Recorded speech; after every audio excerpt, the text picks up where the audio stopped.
6 দিন বন্ধ থাকার পর গাজীপুর জেলার শ্রীপুর মডেল থানা পুলিশের কার্যক্রম পুনরায় চালু হয়েছে। দেশের চলমান পরিস্থিতিতে বৈষম্য বিরোধী ছাত্র আন্দোলনের গণ অভ্যুত্থানে প্রধানমন্ত্রী শেখ হাসিনার পদত্যাগ ও দেশ ত্যাগের পর বিভিন্ন থানায় আগুন, হামলা, ভাঙচুরের কারণে পুলিশের কার্যক্রম সাময়িকভাবে বন্ধ হয়ে গিয়েছিল। সোমবার 12ই আগস্ট দুপুর 12টায় শ্রীপুর থানা প্রাঙ্গণে বৈষম্য বিরোধী ছাত্র আন্দোলনের সমন্বয়ক বিএনপি, জামাত, হেফাজতে ইসলাম, ইসলামী আন্দোলন বাংলাদেশের নেতাকর্মী ও সাধারণ জনতার সাথে শ্রীপুর থানা পুলিশের মত বিনিময়ের মধ্য দিয়ে শ্রীপুর মডেল থানার কার্যক্রম চালু হয়। এ সময় শ্রীপুর থানার কর্মরত বেশিরভাগ পুলিশ সদস্য কর্মস্থলে যোগদান করেন। পুলিশ এবং স্থানীয় নেতৃবৃন্দ তাদের ফুল দিয়ে বরণ করে উৎসাহ প্রদান করেন। উপস্থিত ছিলেন শ্রীপুর উপজেলা নির্বাহী কর্মকর্তা সুবন রাংসা, কালিয়াকুর সার্কেলের সহকারী পুলিশ সুপার আজমির হোসেন, শ্রীপুর থানার ভারপ্রাপ্ত কর্মকর্তা আমিনুল ইসলাম, শ্রীপুর উপজেলা বিএনপির সভাপতি শাহজাহান ফকির, সাধারণ সম্পাদক আক্তারুল আলম মাস্টার, পৌর বিএনপির সাধারণ সম্পাদক বিল্লাল ব্যাপারী, উপজেলা জামাতি ইসলামের আমির নুরুল ইসলাম, বাংলাদেশ ইসলামী আন্দোলনের শ্রীপুর উপজেলা শাখার সভাপতি, বৈষম্য ছাত্র আন্দোলনের শ্রীপুরের সমন্বয়ক সহ ছাত্র ও জনতা। আমি কারিনা সারা, আমার ভার্সিটি হচ্ছে ইডেন মহিলা কলেজ। আমি বৈষম্য বিরোধী ছাত্র আন্দোলনের একজন সহযোদ্ধা। আমার সিনিয়র ভাই হয়তো আপনাদেরকে অনেক কিছু বলে গেছে, আমাদেরও সেম কথাই যে আমরাও এইভাবে দেশ গঠনের কাজে এগিয়ে আসবো। আমরা রাজনৈতিক নাম করে কোনো ধরনের নাশকতা বা কোনো ধরনের চাঁদাবাজি, কোনো ধরনের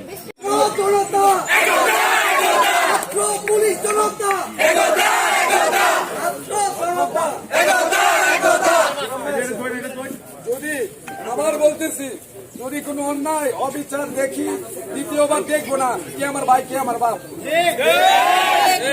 পুলিশ হতে হবে জনতার বন্ধু, পুলিশ জনতার পক্ষ হলে হবে না।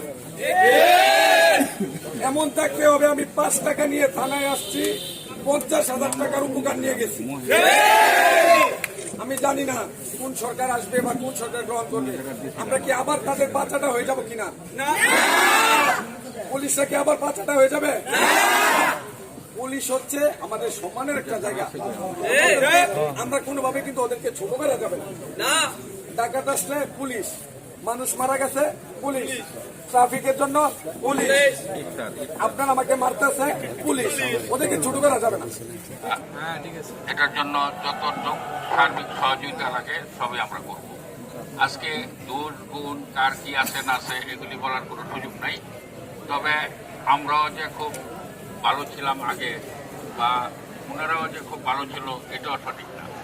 আমি একটা জিনিস ওনাদেরকে সাংবাদিকের পক্ষ থেকে যেহেতু আমি কথা বলতেছি, পুলিশ কর্মকর্তা যারা আছেন ওনাদের একটা অনুরোধই করব, সেটা হলো আমাদের কোনো সাংবাদিককে আপনারা সোর্স হিসাবে ব্যবহার করবেন না, কোনো সোর্স হিসাবে ব্যবহার করবেন না যার জন্য দুর্নাম হয়।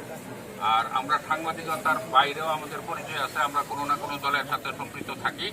এই জন্য আমি সাংবাদিক হিসাবে বললাম আর ওই কথাগুলি আমি বললাম না। সুতরাং আপনাদের আজকের এই সমাবেশ সাকসেস হোক, সুন্দর হোক, এই বলে আমি বিদায় নিই। আজকে আমাদের পুলিশ সদস্য ভাইয়েরা এবং কর্মকর্তা যারা আছেন তারা নতুন করে কাজে যোগদান করেছেন।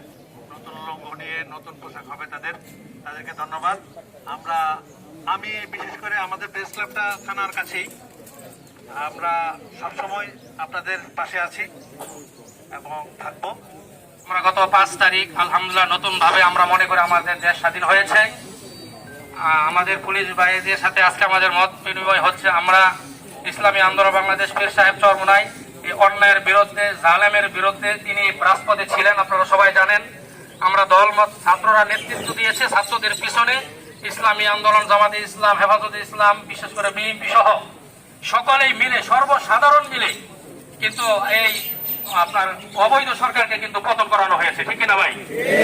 এই জন্য যেহেতু এখন আমাদের দেশ নিয়ে অনেক ষড়যন্ত্র চলতেছে আন্তর্জাতিক ভাবে এবং আমাদের দেশীয় ভাবে, এই জন্য আমাদের এই রক্ত জড়ানো এই দেশকে আমরা ভারত সহ বিভিন্ন কোন রাষ্ট্রের কাছে আমরা মাথা নত করতে পারি না। আমি আমার আলোচনার শুরুতে এই বৈষম্য বিরোধী ছাত্র আন্দোলনের মধ্য দিয়ে যে 439 জনের নামের তালিকা আসছে শহীদ হয়েছেন। আমাদের পুলিশ ভাইয়ের প্রায় 43 জন শহীদ হওয়ার তালিকা আসছে, আরো থাকতে পারে।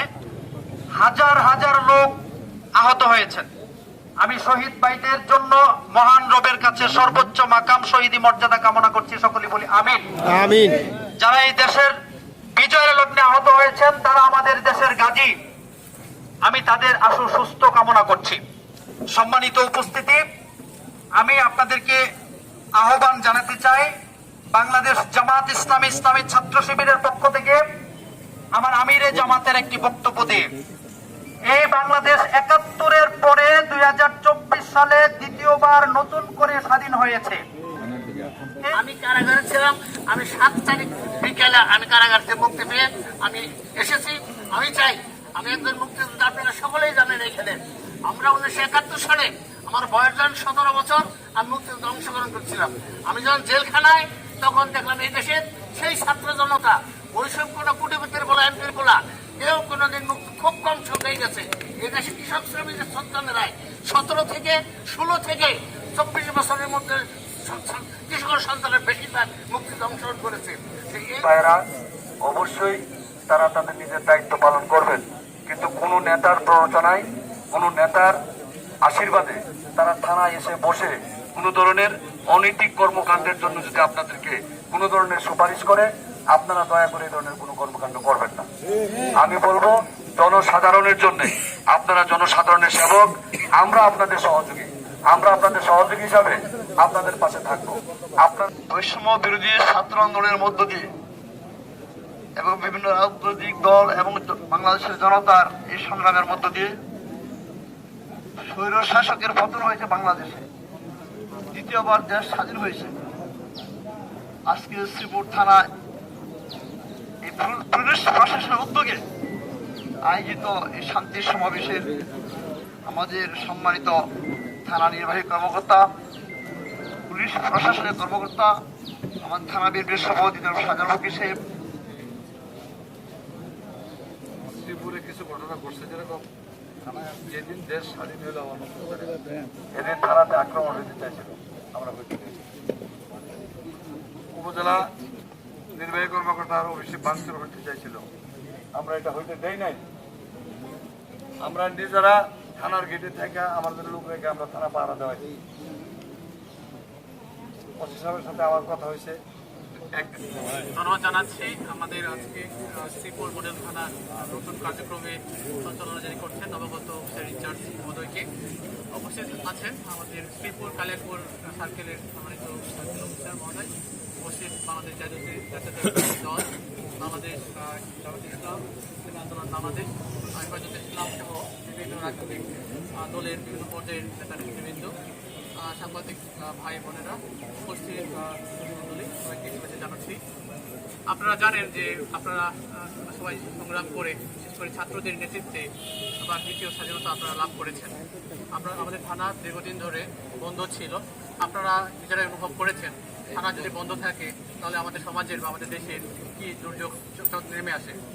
আপনারা নিজেরাই বলেছেন যে শ্রীপুরের বিভিন্ন জায়গায় বিভিন্ন ইনসিডেন্ট ঘটেছে, বিভিন্ন আইন বিরোধী কাজ হয়েছে।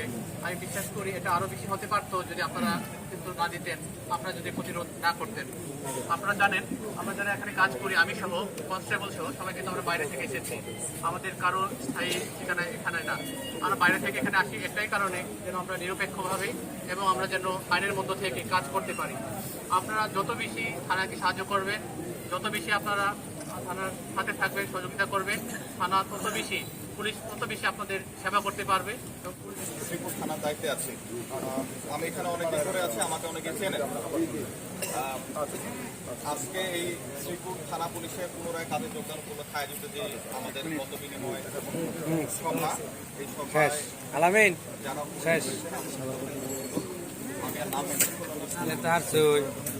সবাইকে আমার আজকে 42 জন পুলিশ আমাদের শহীদ হয়েছে, তাদের এই রক্তে ভেজা মাটির উপরে দাঁড়ায় আমার বলার মতো কোনো ভাষা নেই। আমরা আমাদের সদস্যরা এই বিভৎস নৃশংস মৃত্যু দেখে আমরা আসলে আমরা কত বিপদ, আমরা বিভ্রত, আমরা ডিমোরালাইজ হয়ে গেছি। এই ফোর্সে সবাই একটু ফিসান সেই উদ্যম ফিরিয়ে আনার জন্য আপনাদের যে সহযোগিতা আমরা সবসময় কামনা করেছিলাম, আপনারা থানাবাসী, বিভিন্ন দলের নেতাকর্মীরা এবং সাধারণ জনগণ আমাদের পাশে সবসময় ছিলেন এবং সেই সহযোগিতাটা আপনারা সবসময় করেছেন। এই জন্য আমি আপনাদের প্রতি কৃতজ্ঞতা জানাই।